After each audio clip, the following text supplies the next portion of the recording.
Hello everybody, welcome back to Crochet Through Corona. This week we have a different type of project, and it's so firstly we are moving on to amigurumi. I never get that word right, and it's where you start making little animals with your crochet. So it's a slightly different style. And we are going to do this in the format of a crochet along, which means a little bit of the pattern will be released each day. So it's the next 5 days this pattern's going to take. We're going to do a bit each day, and then at the end of it you should have your own little JellyPal. Yours may look like this, or it may look bigger or smaller depending on what kind of yarn you're using. I'm going to be carrying on using the yarn that we've used all the way through Crochet Through Corona, so it will actually end up a lot bigger than this.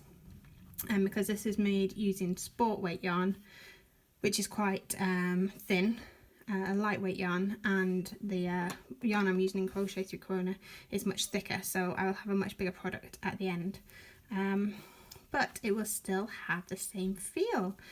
I'm quite pleased with this because this is my own pattern, my own design. I created the JellyPal, and it's something that proves as quite a nice little baby gift.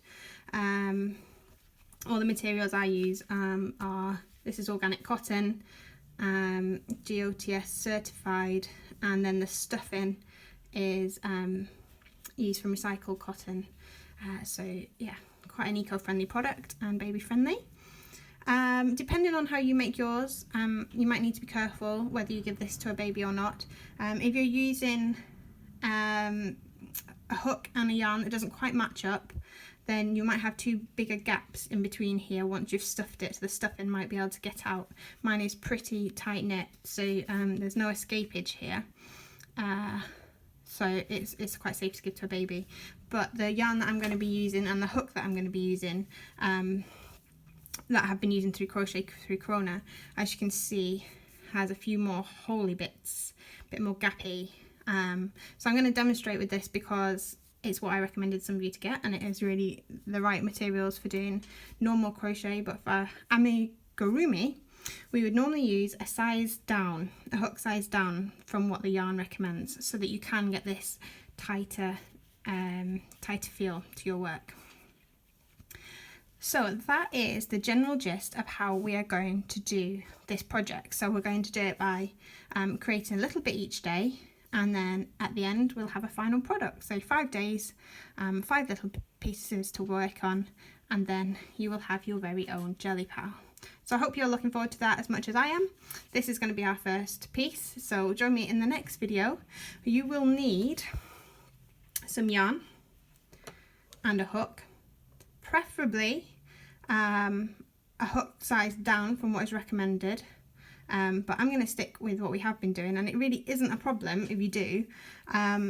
You just might see your stuffing through it a little bit more evidently, and I just recommend not giving it to a baby in that instance, so that it's safe enough. Then you will need some scissors, a darning needle, and this here is a stitch marker. So you'll also need a stitch marker. Now a stitch marker is used to basically mark the stitch. So because amigurumi is worked in the round, it's worked in a continuous round, so we don't slip stitch at the end of the row and chain one to move on to the next row.